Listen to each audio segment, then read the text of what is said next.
The Purple Catholic Literature Collection presents Death Comes for the Archbishop by Willa Cather, narrated and presented by Matthew Handley.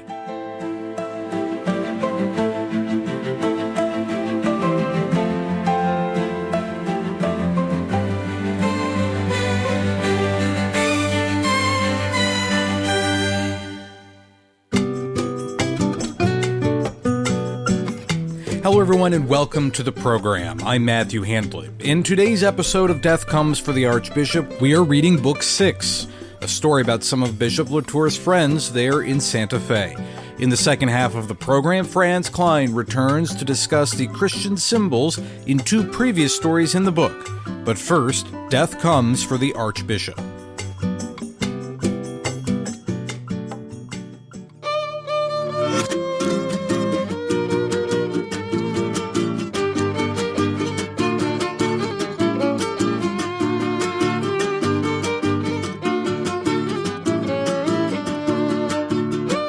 Book 6, Doña Isabella. Chapter 1, Don Antonio. Bishop Latour had one keen ambition, to build in Santa Fe a cathedral which would be worthy of a setting naturally beautiful. As he cherished this wish and meditated upon it, he came to feel that such a building might be a continuation of himself and his purpose, a physical body full of his aspirations after he had passed from the scene. Early in his administration, he began setting aside something from his meager resources for a cathedral fund. In this, he was assisted by certain of the rich Mexican rancheros, but by no one so much as by Don Antonio Olivares. Antonio Olivares was the most intelligent and prosperous member of a large family of brothers and cousins, and he was, for that time and place, a man of wide experience, a man of the world. He had spent the greater part of his life in New Orleans and El Paso del Norte, and had returned to live in Santa Fe several years after Bishop Latour took up his duties there. He brought with him his American wife in a wagon train of furniture and settled down to spend his declining years in the old ranch house just east of the town, where he was born and had grown up. He was then a man of 60. In early manhood, he had lost his first wife. After he went to New Orleans, he had married a second time, a Kentucky girl who had grown up among her relatives in Louisiana. She was pretty and accomplished, had been educated at a French convent, and had done much to Europeanize her husband. The refinement of his dress and manners and his lavish style of living provoked half-contemptuous envy among his brothers and their friends. Olivares' wife, Doña Isabella, was a devout Catholic, and at their house the French priests were always welcome and were most cordially entertained. The Senora Olivares had made a pleasant place of the rambling adobe building, with its great courtyard and gateway, carved joists and beams, fine herringbone ceilings, and snug fireplaces. She was a gracious hostess, and though no longer very young, she was still very attractive to the eye, a slight woman, spirited, quick in movement, with a delicate blonde complexion which she had successfully guarded in trying climates, and fair hair, a little silvered, and perhaps worn too many puffs and ringlets for the sharpening outline of her face.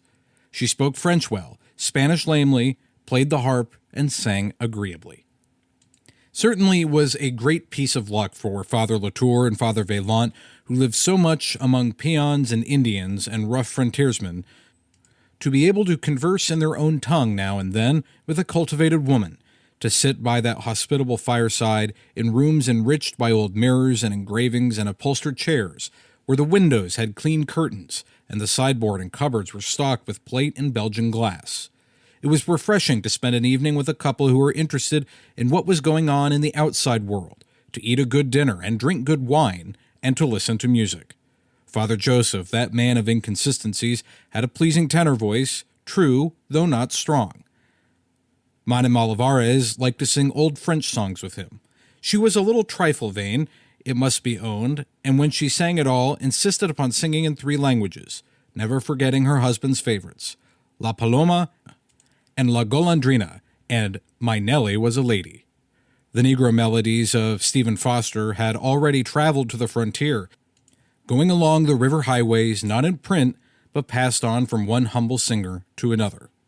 Don Antonio was a large man, heavy, full at the belt, a trifle bald, and very slow of speech. But his eyes were lively, and the yellow spark in them was often most perceptible when he was quite silent. It was interesting to observe him after dinner, settled in one of his big chairs from New Orleans, a cigar between his long golden-brown fingers, watching his wife at her harp. There was gossip about the lady in Santa Fe, of course, since she had retained her beautiful complexion and her husband's devoted regard for so many years. The Americans and the Olivares brothers said she dressed much too youthfully, which was perhaps true, and that she had lovers in New Orleans and El Paso del Norte. Her nephews-in-law went so far as to declare that she was enamored of the Mexican boy the Olivares had brought up from San Antonio to play the banjo for them. They both loved music, and this boy, Pablo, was a magician with his instrument. All sorts of stories went out from the kitchen. The Doña Isabella had a whole chamber full of dresses so grand that she never wore them here at all, that she took gold from her husband's pockets and hid it under the floor of her room, that she gave him love potions and herb teas to increase his ardor. This gossip did not mean that her servants were disloyal, but rather that they were proud of their mistress. Olivares, who read the newspapers, though they were weeks old when he got them, who liked cigars better than cigarettes and French wine better than whiskey, had little in common with his younger brothers. Next to his old friend Manuel Chavez, the two French priests were the men in Santa Fe whose company he most enjoyed, and he let them see it. He was a man who cherished his friends. He liked to call at the bishop's house to advise him about the care of his young orchard, or to leave a little bottle of homemade cherry brandy for Father Joseph. It was Olivares who presented Father Latour with the silver hand basin and pitcher and toilet accessories which gave him so much satisfaction all the rest of his life.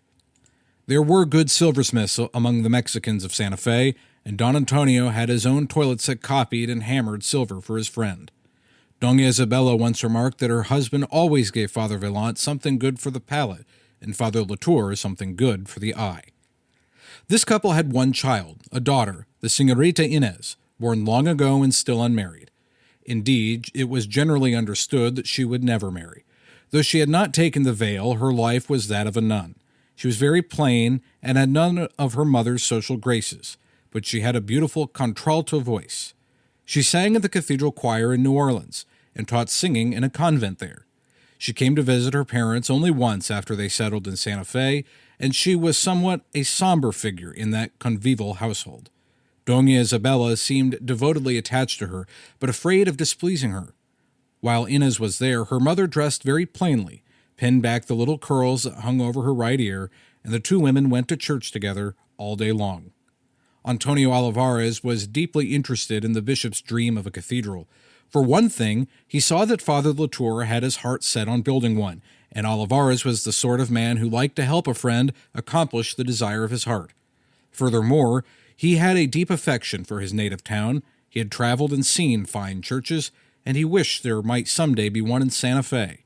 Many a night he and Father Latour talked of it by the fire, discussed the site, the design, the building stone, the cost, and the grave difficulties of raising money. It was the bishop's hope to begin work on the building in 1860, 10 years after his appointment to the bishopric.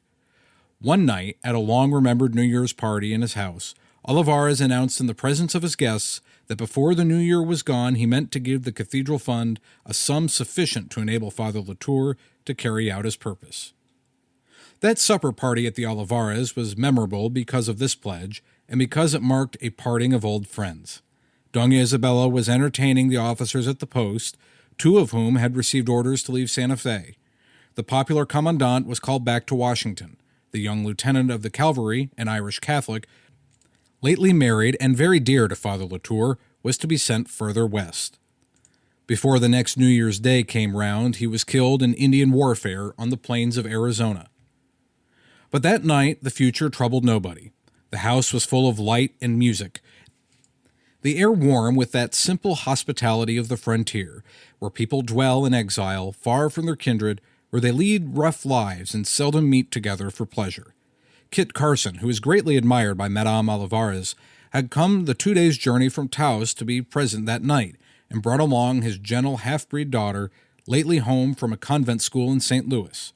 On this occasion he wore a handsome buckskin coat, embroidered in silver, with brown velvet cuffs and collar. The officers from the fort were in dress uniform. The host, as usual, wore a broadcloth frock coat. His wife was in a hoop skirt, a French dress from New Orleans, all covered with little garlands of pink satin roses. The military ladies came out to the Olivares place in an army wagon to keep their satin shoes from the mud.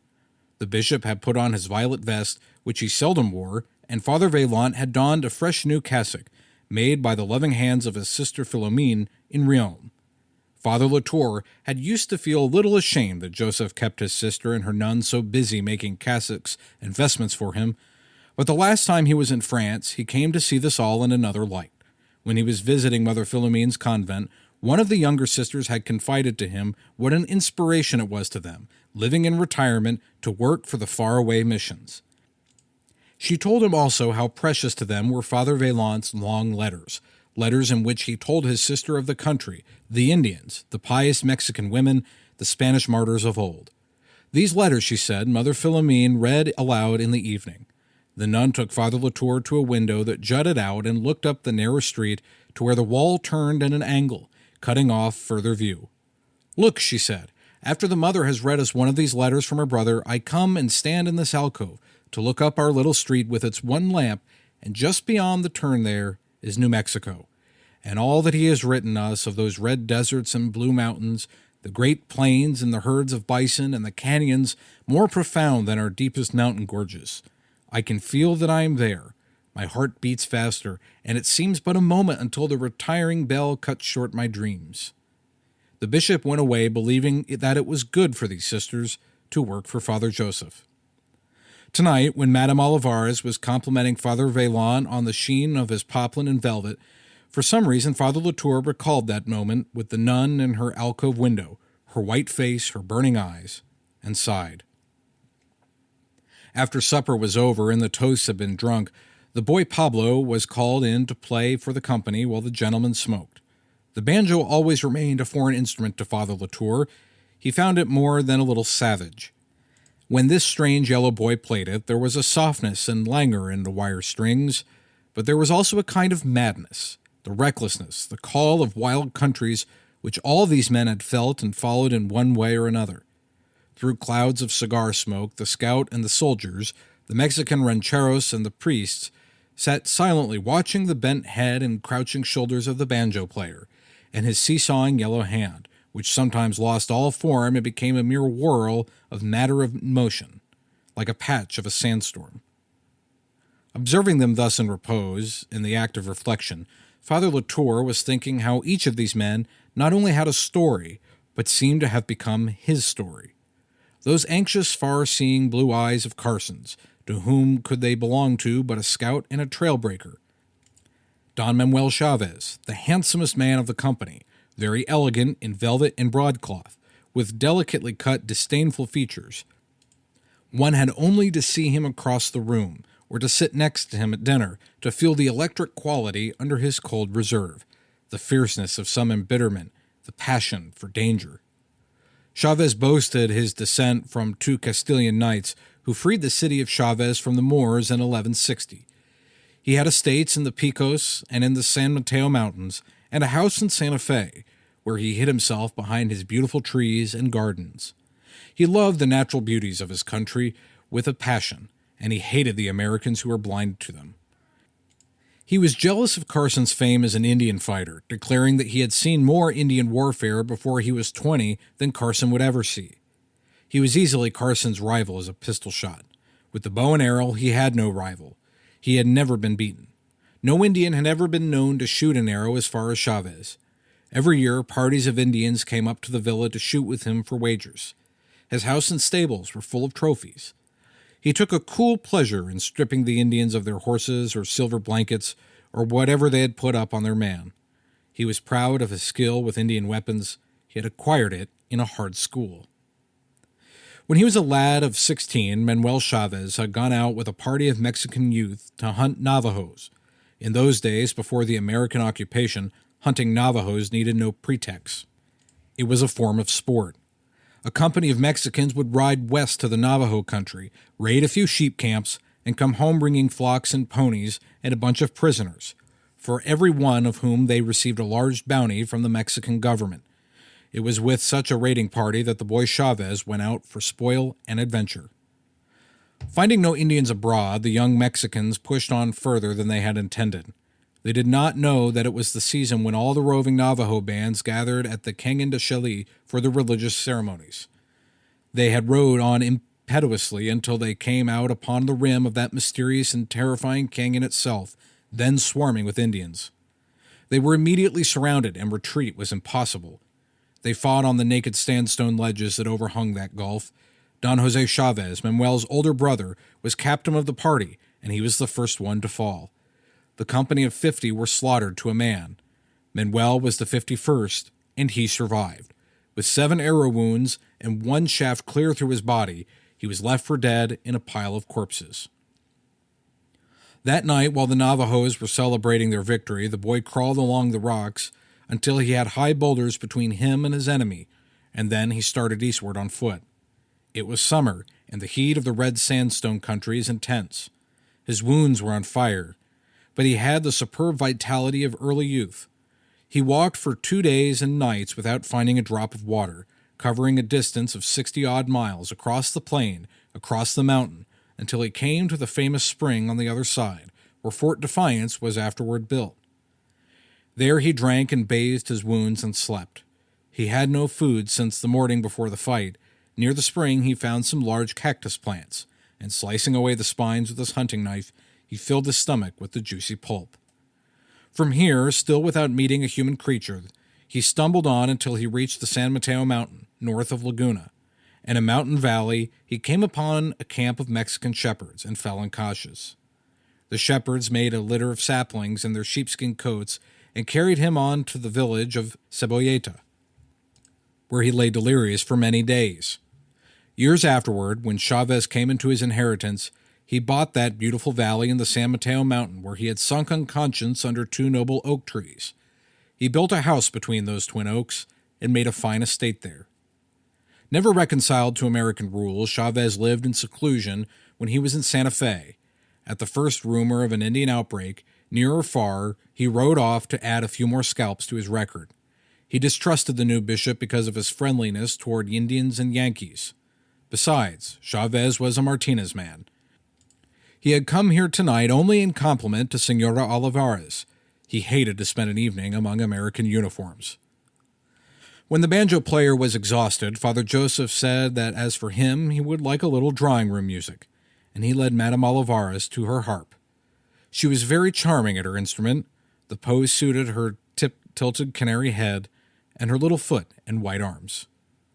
This was the last time the bishop heard her sing La Paloma for her admiring husband, whose eyes smiled at her even when his heavy face seemed asleep. Olivares died on Septuagesima Sunday, fell over by his own fireplace when he was lighting the candles after supper, and the banjo boy was sent running for the bishop. Before midnight, 2 of the Olivares brothers, half drunk with brandy and excitement, galloped out of Santa Fe on the road to Albuquerque to employ an American lawyer.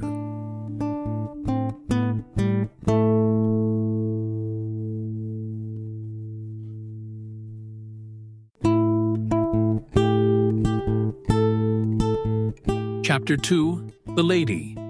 Antonio Olivares' funeral was the most solemn and magnificent ever seen in Santa Fe, but Father Vaillant was not there. He was off on a long missionary journey to the south, and did not reach home until Madame Olivares had been a widow for some weeks. He had scarcely got off his riding boots when he was called into Father Latour's study to see her lawyer. Olivares had entrusted the management of his affairs to a young Irish Catholic, Boyd O'Reilly, who had come out of Boston to practice law in the new territory. There was no steel safes in Santa Fe at that time, but O'Reilly had kept Olivares' will in his strongbox. The document was brief and clear. Antonio's estate amounted to about $200,000 in American money, a considerable fortune in those days. The income therefrom was to be enjoyed by my wife Isabella Olivares and her daughter Inez Olivares during their lives, and after their decease his property was to go to the church, to the Society for the Propagation of the Faith. The codicil in favor of the cathedral fund had unfortunately never been added to the will. The young lawyer explained to Father Vaillant that the Olivares brothers had retained the leading firm in Albuquerque, where they were contesting the will. Their point of attack was that Señorita Inés was too old to be the daughter of Señora Olivares. Don Antonio had been a promiscuous lover in his young days, and his brothers held that Inés was the offspring of some temporary attachment and had been adopted by Doña Isabella. O'Reilly had sent to New Orleans for an attested copy of the marriage record of the Olivares couple and the birth certificate of Señorita Inés. But in Kentucky, where the señora was born, no birth records were kept. There was no document to prove the age of Isabella Olivares, and she could not be persuaded to admit her true age. It was generally believed in Santa Fe that she was in her early 40s, in which case she would not have been more than 6 or 8 years old at the date when Inés was born. In reality, the lady was past 50, but when O'Reilly had tried to persuade her to admit this in court, she simply refused to listen to him. He begged the bishop and the vicar to use their influence with her to this end. Father Latour shrank from interfering in so delicate a matter, but Father Vaillant saw at once that it was their plain duty to protect the two women, and at the same time to secure the rights of the propaganda. Without more ado, he threw on his old cloak over his cassock, and the three men set off through the red mud to the Olivares hacienda in the hills east of town. Father Joseph had not been to the Olivares house since the night of the New Year's party, and he sighed when he approached the place, already transformed by neglect. The big gate was propped open by a pole because the iron hook was gone. The courtyard was littered with rags and meat bones, which the dogs had carried there and no one had taken away.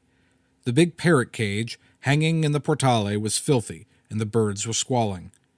When O'Reilly rang the bell at the outer gate, Pablo, the banjo player, came running out with tossed hair and a dirty shirt to admit the visitors. He took them into the long living room, which was empty and cold, the fireplace dark, the hearth unswept. Chairs and window sills were deep in red dust, the glass panes dirty and streaked as if by teardrops. On the writing table were empty bottles and sticky glasses and cigar ends. In one corner stood the harp in its green cover. Pablo asked the fathers to be seated. His mistress was staying in bed, he said, and the cook had burnt her hand, and the other maids were lazy. He brought the wood and laid a fire. After some time, Doña Isabella entered, dressed in heavy mourning, her face very white against the black, and her eyes red. The curls about her neck and ears were pale too, quite ashen. After Father Vaillant had greeted her and spoken consoling words, the young lawyer began once more gently to explain to her the difficulties that confronted them, and what they must do to defeat the action of the Olivares family. She sat submissively, touching her eyes and nose with her little lace handkerchief, and clearly not even trying to understand a word of what was said to her. Father Joseph soon lost patience, and himself approached the window. "You understand, my child," he began briskly, "that your husband's brothers are determined to disregard his wishes, to defraud you and your daughter, and eventually the church. This is no time for childish vanity. To prevent this outrage to your husband's memory, you must satisfy the court that you are old enough to be the mother of Mademoiselle Inés. You must resolutely declare your true age. 53, is it not?" Doña Isabella became pallid with fright. She shrank into one end of the deep sofa, but her blue eyes focused and gathered light as she became intensely, rigidly animated in the corner, her back against the wall, as it were. 53? She cried in a voice of horrified amazement. "Why, I have never heard anything so outrageous. I was 42 my last birthday. It was in December, the 4th of December. If Antonio were here, he would tell you. And he wouldn't let you scold me and talk about business to me either, Father Joseph. He would never let anybody talk to me about business." She hid her face in her little handkerchief and began to cry. Father Latour checked his impetuous vicar and sat down on the sofa beside Madame Olivares, feeling very sorry for her and speaking very gently. 42 to your friends, dear Madame Olivares, and to the world. In heart and face you are younger than that, but to the law and the church there must be a literal reckoning. A formal statement in court will not make you any older to your friends. It will not add one line to your face. A woman, you know, is as old as she looks. "That's very sweet of you to say, Bishop Latour," the lady quavered, looking up at him with tear-bright eyes. "But I never could hold up my head again. Let the Olivares have that old money. I don't want it." Father Vaillant sprang up and glared down at her as if he could put common sense into her drooping head by the mere intensity of his gaze. 400,000 pesos, Senora Isabella, he cried. Ease and comfort for you and your daughter all the rest of your lives. Would you make your daughter a beggar? The Olivares will take everything. I can't help it about Inez, she pleaded. Inez means to go into the convent anyway, and I don't care about the money. Ah, mon père, je voudrais mieux être jeune et mendiante que n'être que vil et riche autrui. Father Joseph caught her icy-cold hand. And you have a right to defraud the church of what is left to you in your trust? Have you thought of the consequences to yourself of such a betrayal? Father Latour glanced sternly at his vicar. Assez, he said quietly. He took the little hand of Father Joseph and released and bent over it, kissing it respectfully. We must not press this any further. We must leave this to Madame Olivares and her own conscience. I believe, my daughter, you will come to realize that the sacrifice of your vanity would be for your soul's peace. Looking merely at the temporal aspect of the case, you would find poverty hard to bear. You would have to live upon the Olivares' charity, would you not? I do not wish to see this come about. I have a selfish interest. I wish you to be always your charming self and to make a little poésie in life here for us. We have not much of that. Madame Olivares stopped crying.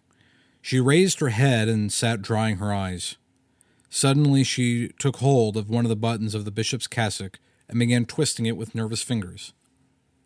Father, she said timidly, what is the youngest I could possibly be to be Inez's mother? The bishop could not pronounce the verdict. He hesitated, flushed, then passed it on to O'Reilly with an open gesture of his fine white hand. 52, Senora Olivares, said the young man respectfully. If I can get you to admit that and stick to it, I feel sure we will win our case. Very well, Mr. O'Reilly. She bowed her head. As her visitors rose, she sat looking down at the dust-covered rugs. Before everybody, she murmured, as if to herself. While they were tramping home, Father Joseph said that as for him, he would rather combat the superstitions of a whole Indian pueblo than the vanity of one white woman. And I would rather do almost anything than to go through such a scene again, said the bishop with a frown. I don't think I ever assisted in anything so cruel. Boyd O'Reilly defeated the Olivares brothers and won his case. The bishop would not go to the hearing, but Father Vaillant was there, standing in the malodorous crowd. There were no chairs in the courtroom, and his knees shook under him when the young lawyer, with the fierceness born of fright, poked his finger at his client and said, Senora Olivares, you are 52 years of age, are you not? Madame Olivares was swathed in mourning, her face a streak of shadowed white between folds of black veil. Yes, sir. The crape barely let it through. That night, after the verdict was pronounced, Manuel Chavez, with several of Antonio's old friends, called upon the widow to congratulate her. Word of their intention had gone about the town and put others into the mood to call at the house which had been closed to visitors for so long. A considerable company gathered there that evening, including some of the military people and several hereditary enemies of the Olivares brothers. The cook, stimulated by the sight of a long sala full of people, once more hastily improvised a supper. Pablo put on a white shirt and velvet jacket and began to carry up from the cellar his late master's best whiskey and sherry and quarts of champagne. The Mexicans are very fond of sparkling wines. Only a few years before this, an American trader who had gone into the serious political trouble with the Mexican military authorities in Santa Fe regained their confidence and friendship by presenting them with a large wagon shipment of champagne, 3,392 bottles indeed. This hospitable mood came upon the house suddenly. Nothing had been prepared beforehand. The wine glasses were full of dust, but Pablo wiped them out with the shirt he had just taken off, and without instructions from anyone began gliding about with a tray full of glasses, after which he refilled many times, taking his station at the sideboard. Even Doña Isabella drank a little champagne, and when she had sipped one glass with the young Georgia captain, she could not refuse to take another with her nearest neighbor, Ferdinand Sanchez, always a true friend to her husband. Everyone was gay, the servants and the guests, everything sparkled like a garden after a shower. Father Latour and Father Velan, having heard nothing of the spontaneous gathering of friends, set off at 8 o'clock to make a call upon the brave widow. When they entered the courtyard, they were astonished to hear music within, and to see light streaming from the long row of windows behind the portale. Without stopping to knock, they opened the door into the sala. Many candles were burning. Señors were standing about in long frock coats buttoned over their full figures. O'Reilly and a group of officers from the fort surrounded the sideboard, where Pablo, with a white napkin wrapped around his wrist, was pouring champagne. From the other end of the room sounded the high tinkle of the harp, and Doña Isabella's voice, "Listen to the mockingbird, listen to the mockingbird." The priest waited in the doorway until the song was finished, then went forward to pay their respects to the hostess. She was wearing the unrelieved white that grief permitted, and the yellow curls were bobbing as of old, 3 behind her right ear, 1 over either temple, and a little row across the back of her neck. As she saw the 2 black figures approaching, she dropped her arms from the harp, took her satin toe from the pedal, and rose, holding out a hand to each. Her eyes were bright, and her face beamed with affection for her spiritual fathers. But her greeting was a playful reproach, uttered loud enough to be heard above the murmur of conversing groups. "I shall never forgive you, Father Joseph, nor either you, Bishop Latour, for that awful lie you made me tell in court about my age." The 2 churchmen bowed amid laughter and applause.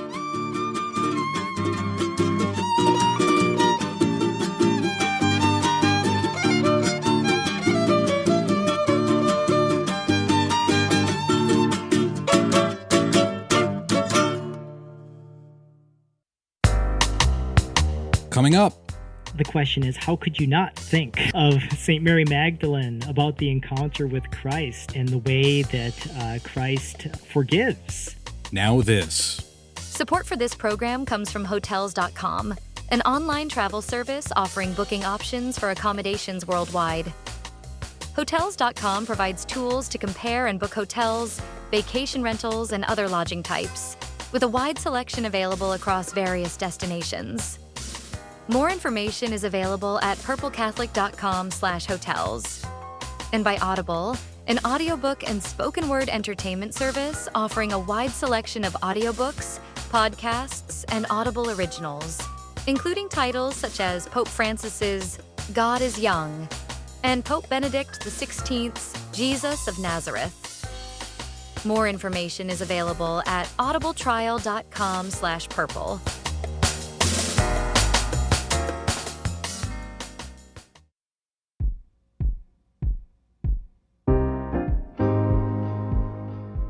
Welcome back to the program. I'm Matthew Handley.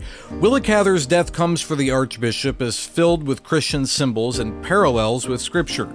To discuss those, I am joined by Franz Klein. He's an instructor at Mother of Divine Grace School, a program for homeschooling families, and he joins me now from Wisconsin. Franz, welcome back to the program. I want to talk about 2 specific stories here in Death Comes for the Archbishop and see how we can kind of break them down through a Catholic lens, if you don't mind.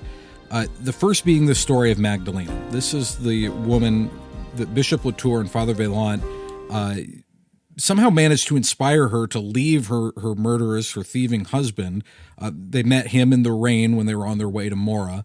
And eventually she flees to Mora, where she runs again into the Archbishop and receives justice. And her husband is tried and eventually hanged.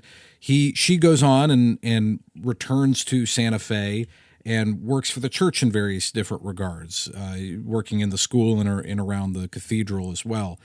You know, one of the first thoughts I had about this particular story, when you look at the broader picture throughout the novel, is it seems to me that, you know, there might be an allegory here of whether or not, of what it would be like to encounter Christ. You know, we've turned away from Christ. We live a very dark, depressing life, but as we meet him, we grow to have a relationship with him. Things get better. Is that an appropriate way to read this particular kind of sub-story here within this novel, or do you have a different way of looking at it? You know, Matthew, I think that for anybody familiar with the story of St. Mary Magdalene, mm-hmm. the question is, how could you not think? Sure, yeah. Of St. Mary Magdalene about the encounter with Christ. And and the way that Christ forgives, and not see something of that in the story of Magdalena here. And I would say that it's certainly not wrong to do that, because why else would Cather give Magdalena the name that she does? Yeah. You know, that it's something that she's calling to mind. Now, what's really cool, though, is that, say you had never heard of St. Mary Magdalene, say that you didn't come from that ethos, the story would still be meaningful for the same reasons that St. Mary Magdalene's story is meaningful. Here you have a woman who saw love and forgiveness and pursued that. And what I really like about many of the minor characters in the book is they stay around, right? Jacinto, the Indian, who is the guide of Bishop Latour, and certainly Magdalena, who, as you said, ends up working for the church and the school, and Bishop Latour continues to express affection for her. I remember one scene late on where he's just so happy to see her face radiant, to see how she has become beautiful as she has experienced love and gives love in return. And, you know, it's a great side story, part of the story, a minor character. And certainly, we're supposed to feel an evocation of St. Mary Magdalene there in Magdalena's story. Yes, certainly. What else would you want to take away from that story, if anything else? Thinking about, you got St. Mary Magdalene, as you discussed. Is there anything else there that you would want to make sure people take away from that if you were trying to teach this novel to your students? You know, I think that really it's just an example of what showing love and seeing a person's value does for that person. In Magdalena, you have a woman who was abused terribly. Her husband was a murderer, and she was a witness to all of this and kept her basically enslaved. And who was bound by that shackle, not really of her own making, and who, when that was thrown off, when she was shown love, flourished. You know, there's a human message there, I think, and it's part of what makes a work like Cather's so beautiful. We learn something that is true. Love fosters love. It grows, and it's part and parcel of the story of evangelization here, where there's the preaching of the gospel and the gospel message. You see that writ small, you could say, in the story of Magdalena.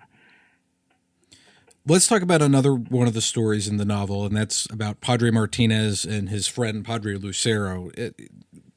To recap a little bit, Padre Martinez was the priest at the very beginning of the story. He rode into Santa Fe as the bishop was arriving, expressly to reject him. And as we read throughout the story, it's clear that he's lived a somewhat scandalous life. He enjoys his power and his popularity there at his parish in Taos. Eventually, he and Padre Lucero are excommunicated because they refuse to be subject to the authority of the bishop, and they go off and start the Old Catholic Church of Mexico, as it's described in the book. First, I got kind of a practical question for you, because you are well versed in things that happen in the church and in ecclesiology. How difficult do you think that it is for a bishop, both administratively and emotionally, do you think, to follow through on the decision to excommunicate someone like that? Oh goodness, I think I know I put you on the spot with that one. Well, I'm just thinking to the story and how difficult it must have been for Bishop Latour actually to excommunicate somebody like Padre Martinez. Note that when he initially did so, almost everybody went over to Padre Martinez's side. Yeah. Because here he was. The irony is he was considered American because he came from Sandusky, Ohio, and he was part of the influx of Americans as this area which had been connected to Mexico, and in the church to the Diocese of Durango. Now it was administered from America. So he's an outsider, right? Yeah. He of course, he's French. He's from France. So there's the irony. But I think that it was probably particularly difficult for him to follow through and stick with it. It would have been much easier to make a compromise, to turn a blind eye. I do not envy any bishop for for finding a way to prevent divisions like this.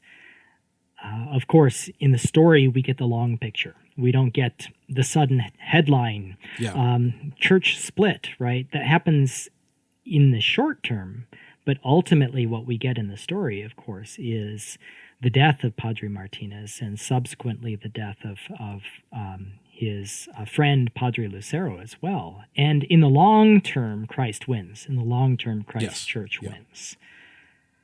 We see that Padre Martinez, in one of his first long meetings we read in the book, he meets with Bishop Latour, and he has this kind of odd remark that sticks out to me, that he believes that Augustine did not truly believe in celibate priesthood, and it stood out to me as kind of an odd claim. And he says that he would show him, where he thought Augustine would say that, and it's not followed up on in the book. But it made me think a little bit about, I know there's a lot of critique nowadays about being lax on certain teachings and allowing certain people to say certain things, and I wonder if. Here we see, of course, obviously it's happened through the centuries. Do you think we're seeing here in Bishop Latour that kind of an example of, well, some things I need to let slide in the sake of unity as long as he's not running around preaching that? Do you think there's something to that, or do you think it's more of just showing the character of Padre Martinez already being a little bit rebellious before Bishop Latour even shows up? I got the impression at that point in the story that Padre Martinez was challenging the bishop. Sure. He wanted to see if he could get a rise out of him. He wanted to see how he would respond. And, of course, he doesn't immediately condemn Padre Martinez. But I believe that the narrator at that point notes from Bishop Latour's perspective, this is a man I will have to deal with. Yeah. As soon as he puts that challenge out there, where we see that he's deviating from the teaching of the church and the discipline of the church, and we see it so vividly depicted in Padre Martinez's son, Trinidad, who is described as a grossly fat young man who's always at everybody's soup pot, and who ultimately gets ordained for their new Catholic church. We see it depicted where deviation from the discipline of the church goes. And this is something Bishop Latour knows, and he knows that he'll have to deal with it. But he has the patience to do so, all in God's time. Well, and let's further down that road, because this is the other interesting part. As they go off, they start their own church. His son is ordained, and they go on, and eventually Padre Martinez dies. He dies without reconciliation with the church. That's quite a painful thing in reality, and I don't know that all Catholics necessarily appreciate that. That's a very painful thing for someone. Yes, for sure. I think that maybe this needs to be reemphasized for a modern audience that may not be as familiar with excommunication. But Padre Martinez died outside of communion with the church. And the whole idea of excommunication is it's supposed to be medicinal. It's supposed to, if you truly understand what it is, and Padre Martinez did, and Padre Lucero did as well, you can't die out of communion with Christ's church. To do so would be hellfire. This is what the church teaches, and therefore it's medicinal in the sense that it brings the sinner back. It's supposed to be medicinal. It's supposed to bring him back. Unfortunately, in his pride, he can't bring himself to do it. Padre Lucero does, ultimately. Yeah, he sends, we read in the book that he sends Trinidad back to Father Vaillant, and Father Vaillant comes to Padre Lucero at his deathbed. And that was the other part of this story I wanted to talk about here, because that's where we see the conversion. That's where we see the difference between Padre Martinez and Padre Lucero, although it's clear Lucero's got his own vices. We learn that he's been collecting money his entire life and had a great sum of it when he died. And you made a point to me before we got started that I think it was quite striking. He's constantly distracted by it, even on his deathbed, when he's trying to be reconciled to Christ and the church. That's right. I think that what we have here is perhaps not an inspiring example of a saintly reconversion, but perhaps something that is quite realistically depicted. A man who all his life had given in to his vices, and the irony was that Padre Lucero's vice had to do with miserliness. Here he is, burying in the corner of his room what ultimately, when it was counted in the mint, I believe was $20,000, which would have been quite the sum to have scratched from the dirt of a poor Mexican village. And he can't stop thinking about it. And, it's interesting, that scene where Father Vaillant tells him, "Pay attention, man. I will not reconcile you to the church until you think about spiritual things." And then he snaps to. Yeah. And you could say, he threads the needle. Well, and there will be time in purgatory, perhaps, but so it's maybe with a sense of relief if you're looking at this in the Catholic imagination. Phew, there's an example of how powerful grace is, that even a man so given over to his vices as Padre Lucero surely was, even such a man is savable. Well, and it's clear that on his mind, Father Vaillant's thinking of the words of Jesus in Matthew 19. It'd be hard for a rich man to enter the kingdom of heaven, and it's easier for the camel to go through the eye of the needle. And snapping Lucero back into that, of remembering, remember what your Lord tells you as you've been holding on to this money. I'm trying to remember, the money goes to, he has a purpose for the money. He wants it to be said for masses, I believe, for his, and I believe Martinez's soul as well. It may be. I would have to look at it again, Matthew, but what I was reminded of is that he intends a very large portion of it for masses. So he also recognizes his sinfulness, certainly. Is there anything to make of the fact that we have a priest in the story that he has decided, and it doesn't say when he started collecting this money, whether he was still in communion with the church or not. Is there anything that we ought to make of a priest, the story of a priest here being so obsessed with money to begin with? Does it say something about the vices and the temptations that our ordained priests face? I don't know how well I can connect this with the modern situation in the church, but I can perhaps connect it with human nature more broadly. And something that I see in Cather's novel is a depiction of how we seek comfort. For Padre Lucero, it was money in the midst of this squalid existence, this little village where Providence had placed him. It was the one thing that he could do for himself.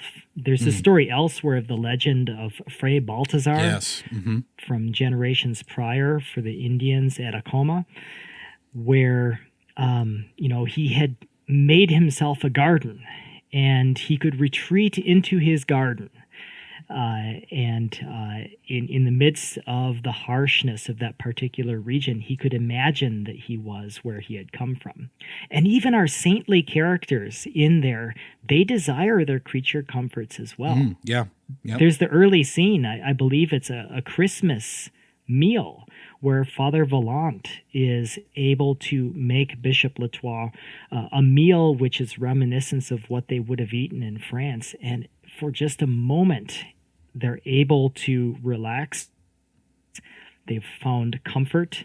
So on the one hand, it's something we need. In the harshness of whatever circumstance we have, we need to be able to relax. We need to be able to find comfort and respite. But at the same time, what is good in small amounts can be a temptation to something more until ultimately it can consume us. So this says something about human nature. And part of the reason Cather's novel is so good, I think, is that it speaks truly of human nature. Can you talk a little bit more about some of the instances you think we see other parts of human nature that perhaps we haven't discussed yet? Sure. I think that especially with the missionaries, you see this. Well, you see positive and you see negative. Mm-hmm. I think what I've been concentrating on is the negative, the potential pitfalls of human nature. Where we let a sin, a vice, something which is good until you make it your God, you let it consume you. But if you let something good consume you too, or rather I should say instead, then you become a hero. Right. Mm-hmm. That's what you see perhaps in our main characters, and that's why it makes it such a great story from a Catholic perspective. Latour, Vaillant, they're saintly. They've given themselves entirely to the mission. They're willing to die for it. They've given up their creature comforts. And I think, therefore, in the same way that we could let sin consume us, which is always a temptation, if you let Christ and his mission and his vocation for you consume you, then you can become a hero. Then you can become a saint. Franz Klein, I appreciate you joining me and taking the time out of your busy schedule, taking some time there on the farm to sit down with me and have a conversation about this great novel, and I hope we'll speak again soon. Matthew, these books are old friends for me. I've been glad for the opportunity to reconnect and also to reread Willa Cather's Death Comes for the Archbishop. Thank you very much. God bless you.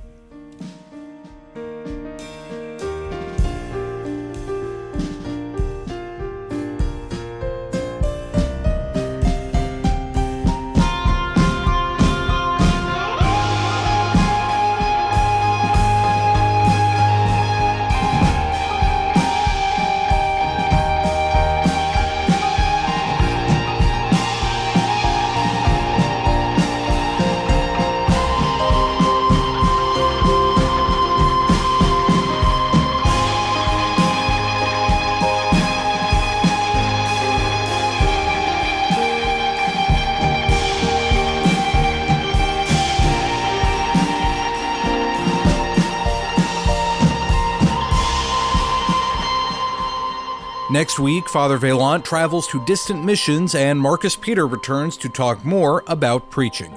Lord willing, I will talk to you then.